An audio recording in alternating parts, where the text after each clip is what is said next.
La Iglesia de los primogénitos. La congregación de los primogénitos que están inscritos en los cielos. Hebreos 12:23. La Asamblea General e Iglesia de los primogénitos que están inscritos en los cielos. La Biblia de las Américas. Pablo cabalmente había estado dando una breve descripción de la gran asamblea de los hijos de Israel alrededor del monte Sinaí, el monte que se podía palpar y que ardía en fuego como un volcán gigantesco. Había pintado con viveza la oscuridad, las tinieblas y la tempestad, y el sonido de la trompeta y la voz que hablaba, y las aterradas multitudes que permanecían trémulas a cierta distancia, e incluso a Moisés, su gran líder, que estaba tan alarmado que dijo: «Estoy espantado y temblando». Pablo se propone que esa descripción nos enseñe el efecto que produce la dispensación legal. Puede alarmar y condenar, pero no puede salvar.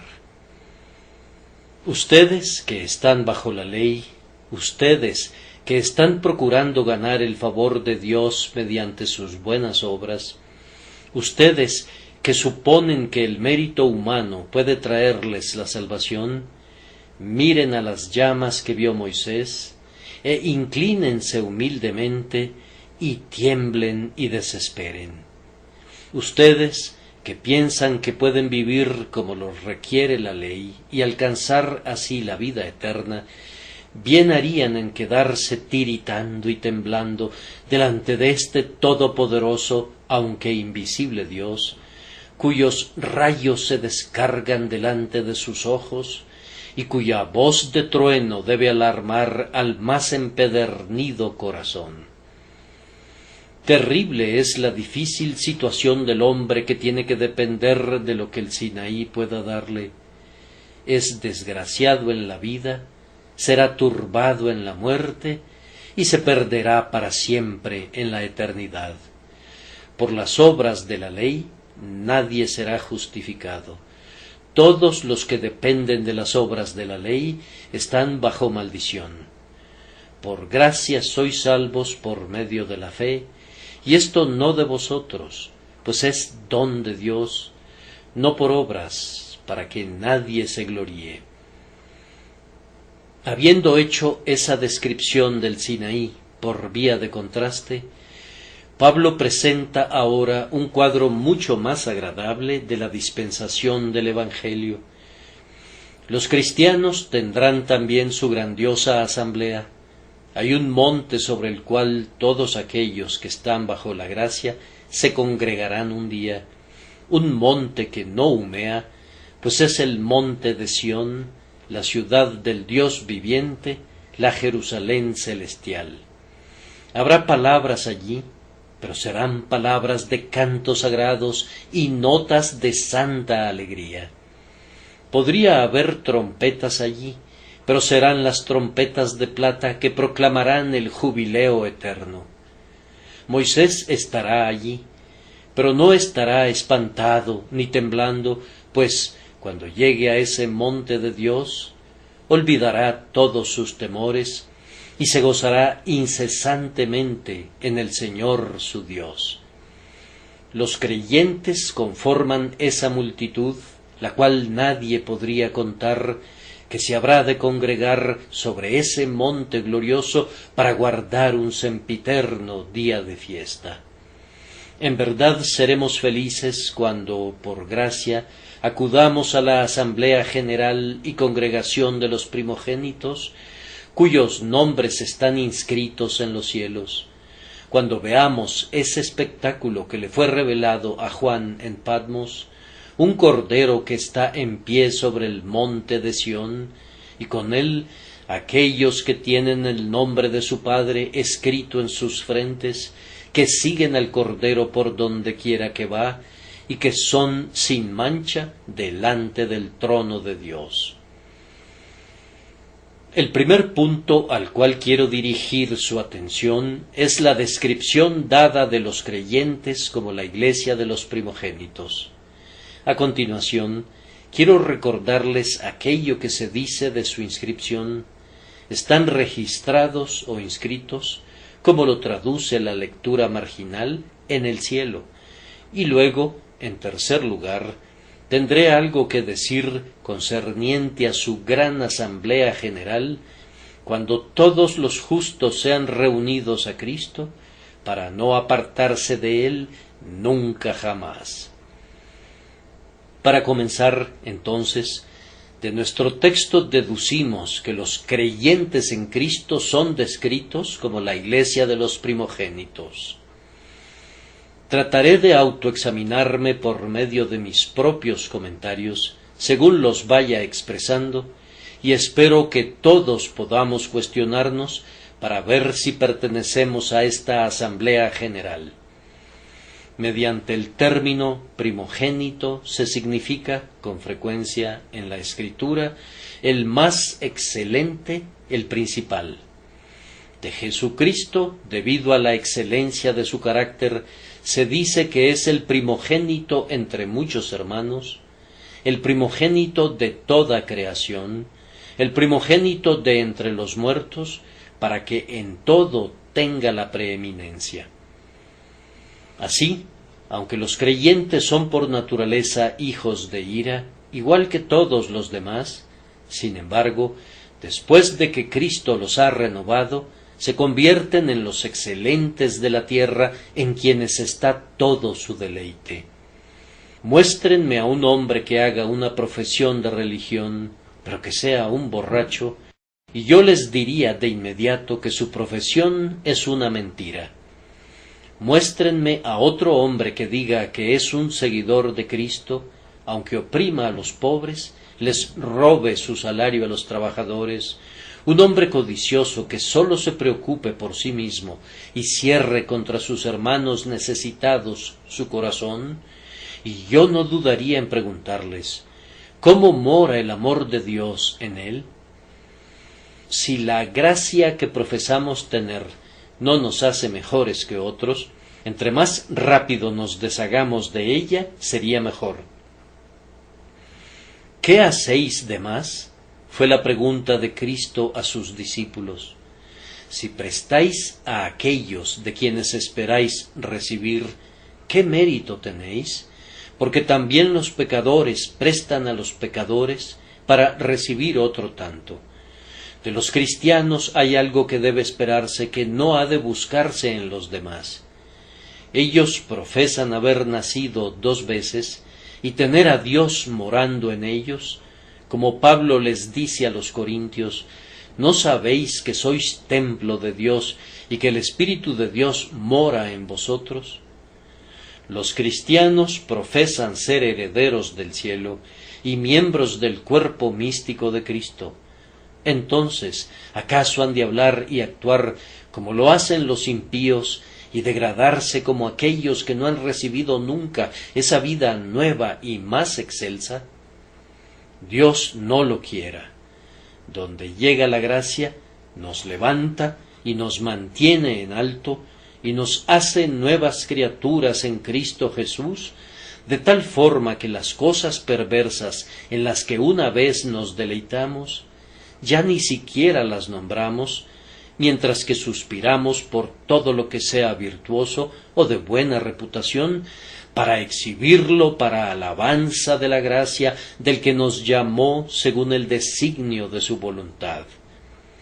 Ahora, queridos amigos, pueden hacer de esto una prueba para un autoexamen.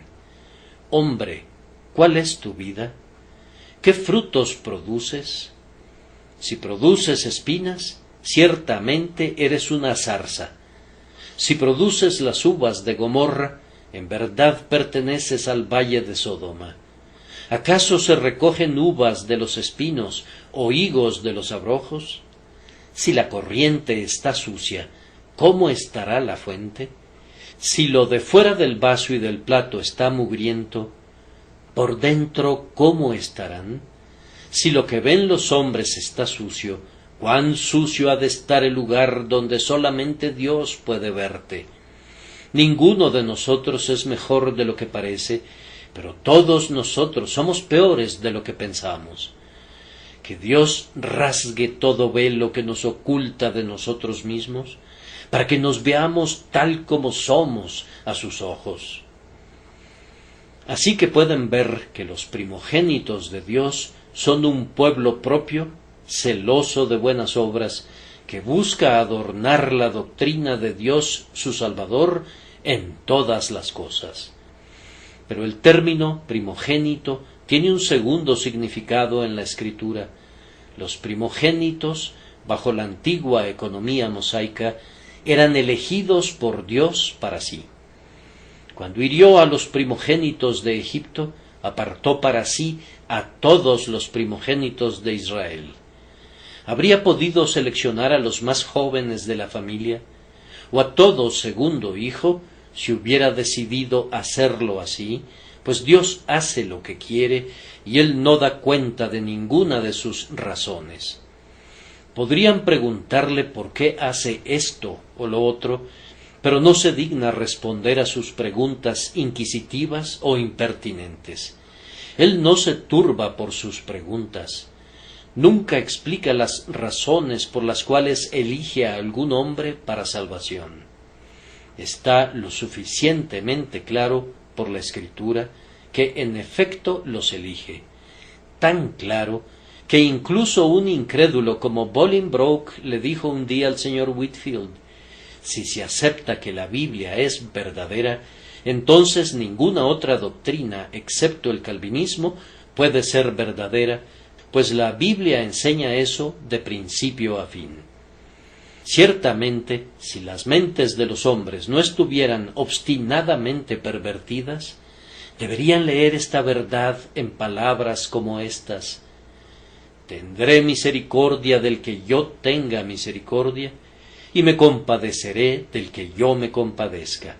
Así que no depende del que quiere ni del que corre, sino de Dios que tiene misericordia.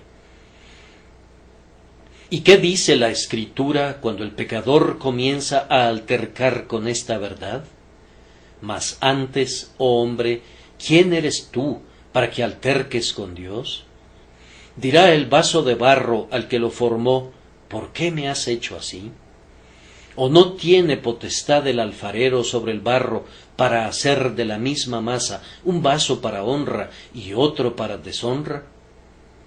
Es un hecho que Dios ha ordenado para vida eterna a una multitud que nadie puede contar, y justo como los primogénitos entre los judíos eran electos típicamente, así los santos se convierten en santos como resultado del decreto divino establecido antes de que la tierra fuese creada.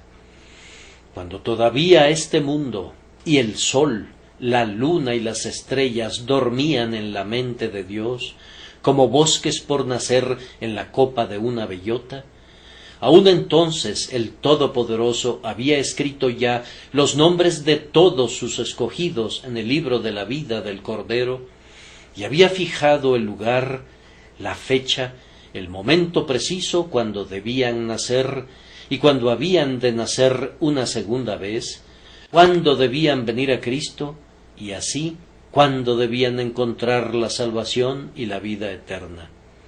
Esta doctrina está lejos de ser apetitosa para los hombres, pero puesto que glorifica a Dios y hace que el hombre no sea sino un saltamontes delante del Eterno, nos deleitamos en ella y humildemente nos inclinamos delante del soberano disponedor de todos los eventos y decimos: Jehová es, haga lo que bien le pareciere.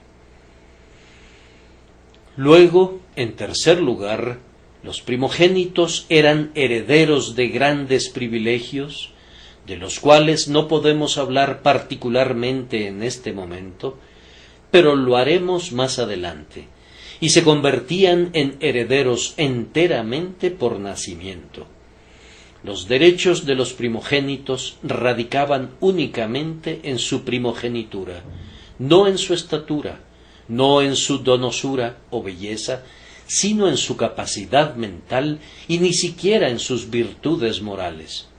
Aunque fuera tan lisiado como Mefiboset, pero si era el primogénito, no podía ser desheredado, o si, en lugar de tener la imponente estatura de un Saúl, era tan diminuto como Zaqueo, pero si era el primogénito, ni sus padres ni todas las cortes judiciales podían revertir los derechos de la primogenitura. Entonces, amados, todos aquellos que son creyentes en Cristo, que son conocidos por los hombres por su excelencia de carácter, en tanto que Dios los conoce por haberlos escogido por su gracia, son conducidos a tiempo a ejercer sus privilegios a través del nuevo nacimiento que es obrado en ellos por el Espíritu Santo. Si sólo nacemos una vez, hemos de morir 2 veces. Pero si nacemos 2 veces, morimos una sola vez, y después de esa única muerte, que no es realmente muerte, entramos en la vida eterna. La regeneración nos hace en realidad los hijos de Dios, justo como la adopción nos hizo virtualmente hijos de Dios. Por la regeneración nos volvemos real y verdaderamente herederos de Dios y coherederos con Cristo, y nuestro derecho al cielo, a todas las bendiciones del pacto de la gracia y a las promesas de Dios, surge de este nuevo nacimiento celestial. El cielo es la herencia de los hijos de Dios. No es una posesión comprada con su dinero o ganada por cualesquiera obras que hubieren realizado.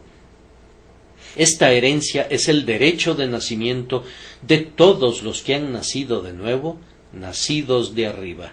Así que la pregunta que debe hacerse cada uno de nosotros es: ¿he experimentado este nuevo nacimiento? El que no naciere de nuevo no puede ver el reino de Dios. Lo que es nacido de la carne, carne es, y es sólo carne. Y lo que es nacido del Espíritu, Espíritu es. Y como el cielo y todas las otras bendiciones del pacto son espirituales, no podemos poseerlas hasta que nosotros mismos seamos nacidos del Espíritu. Entonces, los primogénitos tenían ciertos derechos atribuibles a su nacimiento, y los primogénitos, espiritualmente, tienen ciertos derechos atribuibles a su nuevo nacimiento. Que el Señor les ayude a todos ustedes a asegurarse muy bien de esto. Les ruego que no den por sentado que todo está bien con su alma, ni que traten esta pregunta como si fuera algo de escasa importancia. Del hecho de que sean nacidos de nuevo o de que no sean nacidos de nuevo, ha de depender su destino eterno. Si viven y mueren sin ser regenerados, un ay interminable será su porción eterna. Si pasan de muerte a vida, todas las glorias del paraíso de Dios se vuelven suyas por un vínculo que ni la muerte ni el demonio mismo pueden romper. ¿Has pasado de muerte a vida? ¿Cómo puedes saber eso? Por sus frutos los conoceréis, es la prueba de nuestro Señor. ¿Crees tú en el Señor Jesucristo? ¿Estás confiando únicamente en Él? Estas son preguntas vitales. Si puedes decir verdaderamente, mi esperanza tiene su único fundamento en la sangre y en la justicia de Jesús, y si esa esperanza va acompañada por la fe que obra por amor y que purifica el corazón y la vida, entonces tú eres uno de los hijos de Dios, y en ese hecho bien puedes alegrarte con gozo inefable y glorioso. Ahora, en cuarto lugar, en los primogénitos, más que en cualesquiera otros, le agradó a Dios multiplicar los tipos de la redención para mostrarnos muy claramente que los herederos del cielo son un pueblo redimido. Ante todo, La gran mayoría de los primogénitos fueron redimidos con sangre. En la oscura y horrenda noche, el ángel exterminador anda libre, con alas silenciosas y con una filosa espada que siempre acierta en el blanco. Vuela con presteza, de casa en casa, por toda la tierra de Egipto, y desde el primogénito del faraón en el trono al primogénito de la esclava que trabaja en el molino, todos ellos caen muertos, y el llanto de Egipto asciende al cielo en la forma de un grito sumamente amargo y desgarrador. Pero en todas las casas de los israelitas se puede contemplar una escena diferente. Las puertas permanecen cerradas. Hay un cordero asado sobre la mesa, y hombres y mujeres están de pie a su alrededor, ceñidos para un viaje, con sus bordones en sus manos, y lo comen apresuradamente. Hay un niño primogénito en los brazos de su madre, o un varón primogénito que ya ha crecido, pero ellos no muestran ningún signo de azoramiento, aunque es bien sabido que en esa noche los primogénitos han de morir. ¿Por qué están tan tranquilos?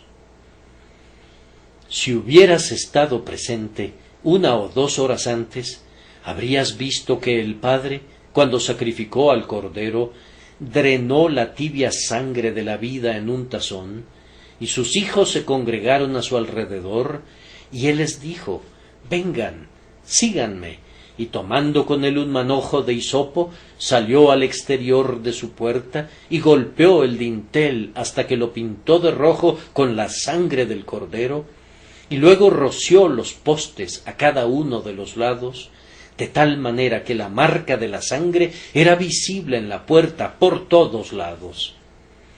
Y ahora les dijo: «Hijos míos, estamos a salvo, pues cuando Dios vea la sangre, pasará por encima de nosotros, y nuestros primogénitos no serán exterminados, pues la sangre los protegerá». De manera semejante, nosotros, que somos los primogénitos de Dios, somos salvos por la sangre de Jesús.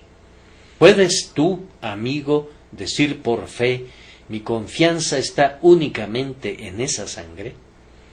¿Ha sido aplicada a tu corazón y a tu conciencia? ¿Ha hablado paz a tu alma? ¿Te lava de todo pecado? ¿Te alegras ahora porque no hay condenación para ti, puesto que estás en Cristo Jesús, y Él ha soportado toda la ira divina que era tu porción por causa de tu pecado?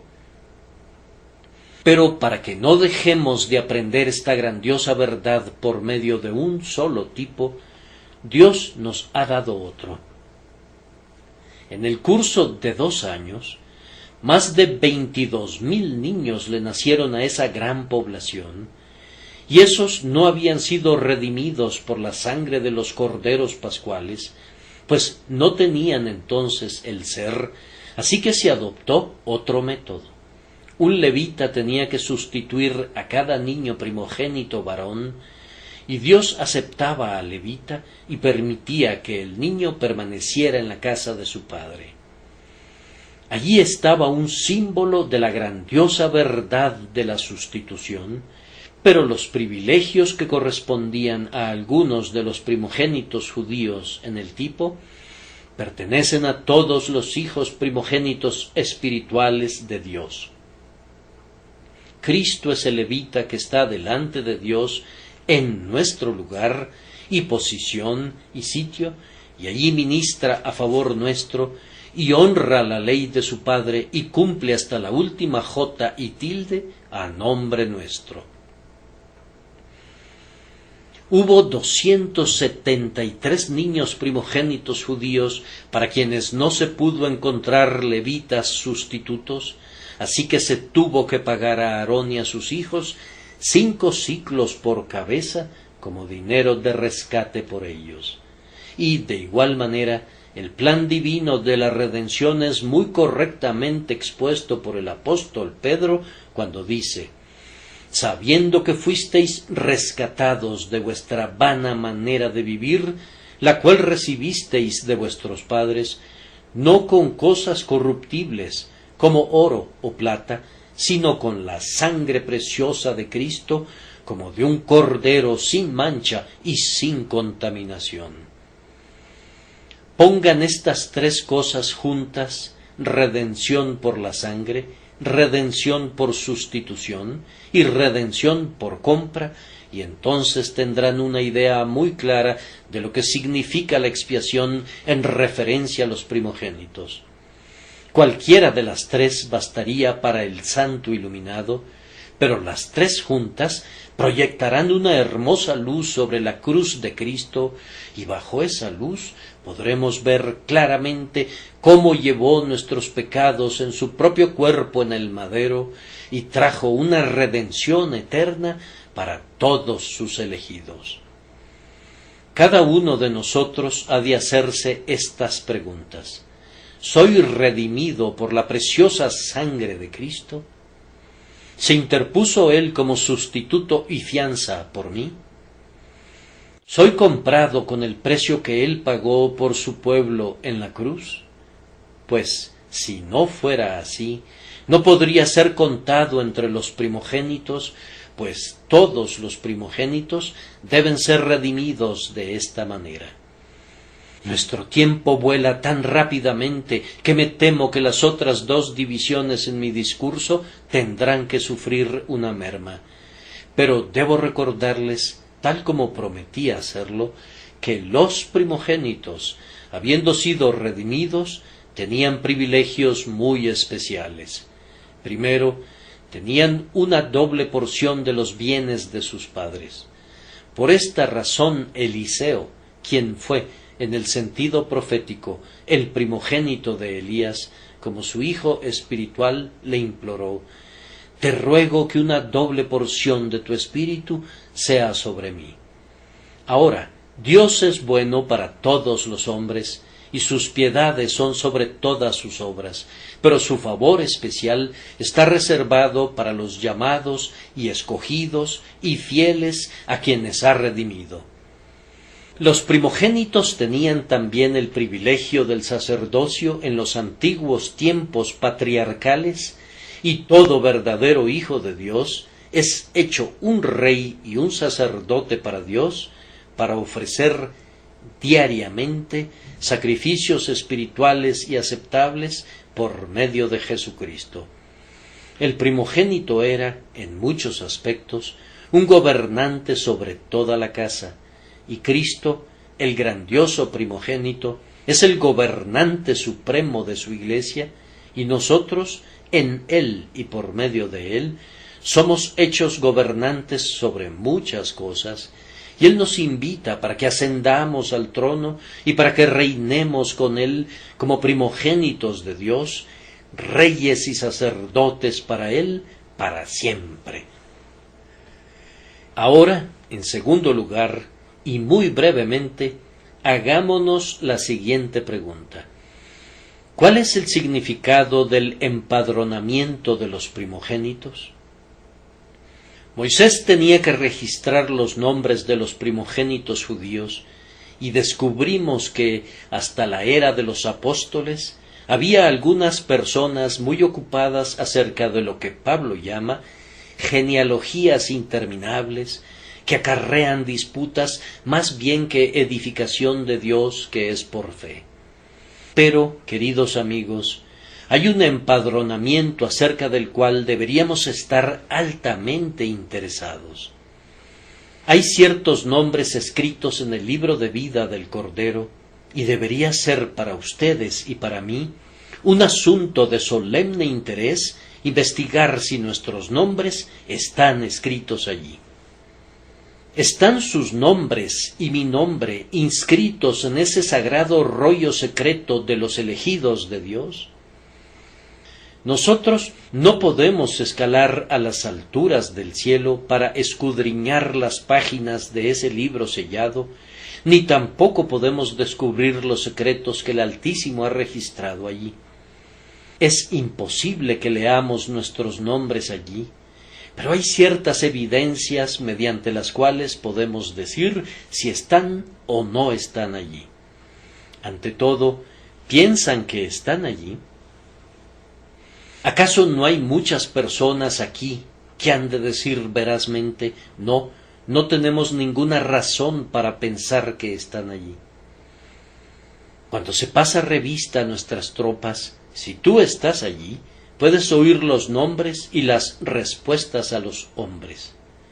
Juan, presente, Señor. Tomás, presente, Señor. Presente, Señor. Presente, Señor. Y así prosiguen a través de todos los rangos. Ahora, supón que fuera posible que un ángel pasara revista desde este púlpito a los redimidos. ¿Crees que leería tu nombre y que tú serías capaz de responderle, presente, Señor?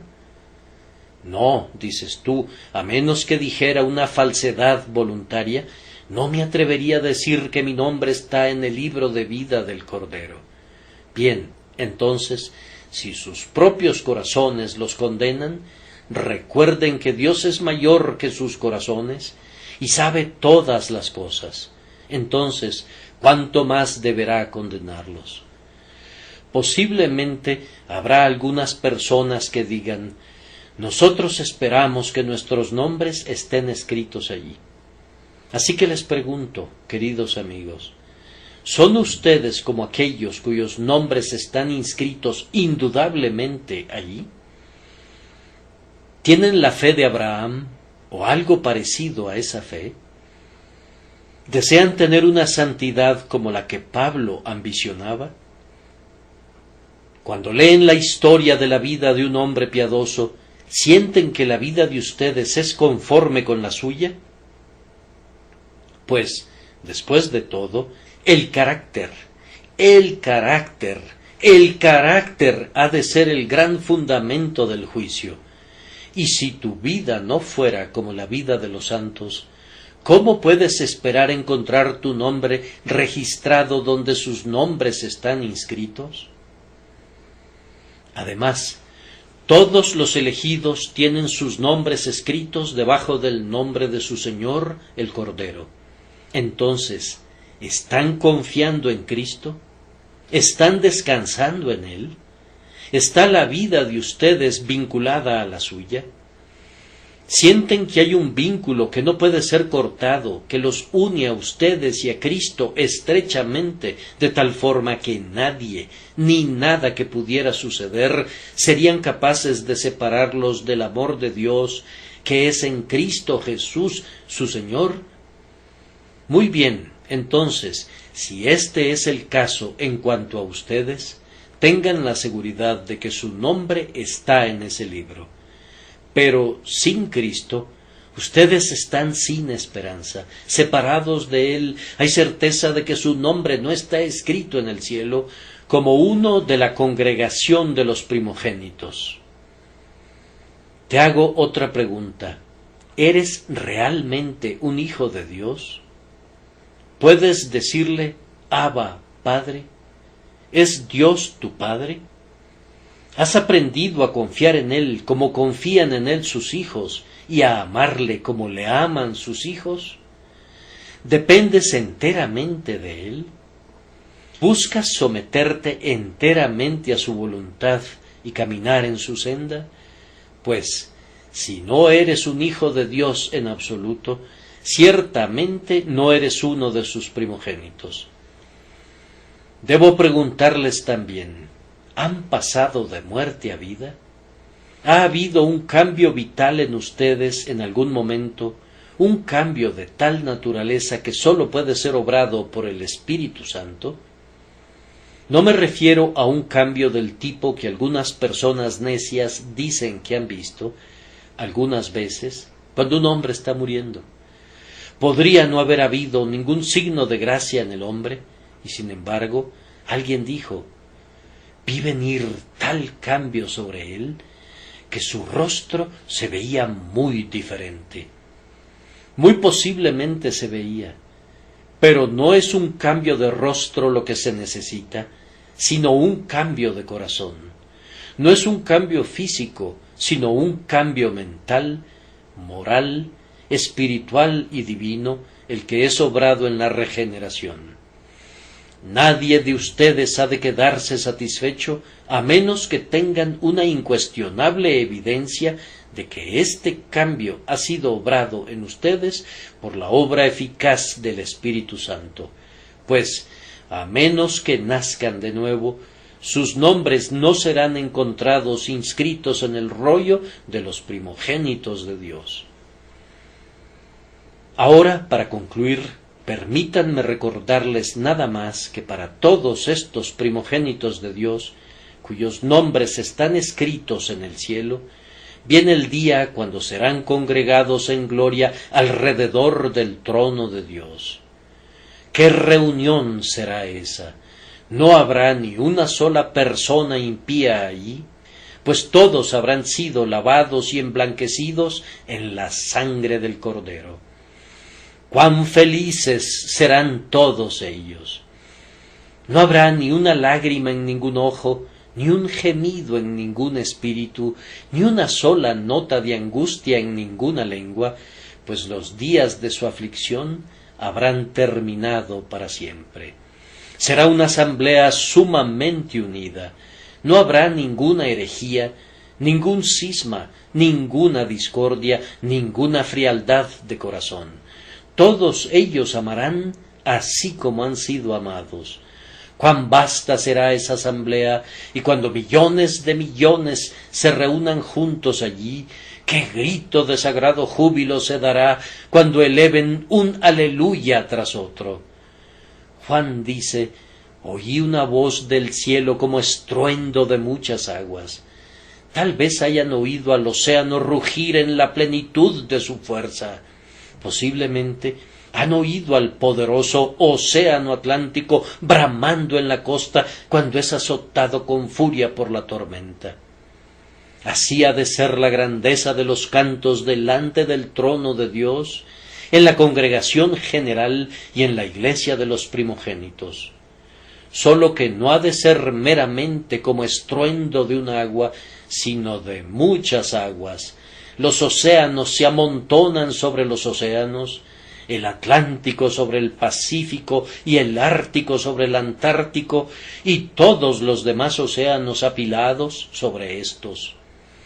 Y así habrá de ser la música de los santos, así habrá de ser el canto de los bienaventurados, cuando vean el rostro de su Padre sin un velo interpuesto, y derramen su vasto volumen de alabanza como estruendo de muchas aguas. Cada uno de nosotros debe hacerse la pregunta: ¿estaré yo allí? Si alguien dijera: tengo miedo de que no estaré allí, ha de clamar fuertemente al Altísimo para que lo saque de ese horrible pozo y ponga sus pies sobre la roca y establezca sus salidas.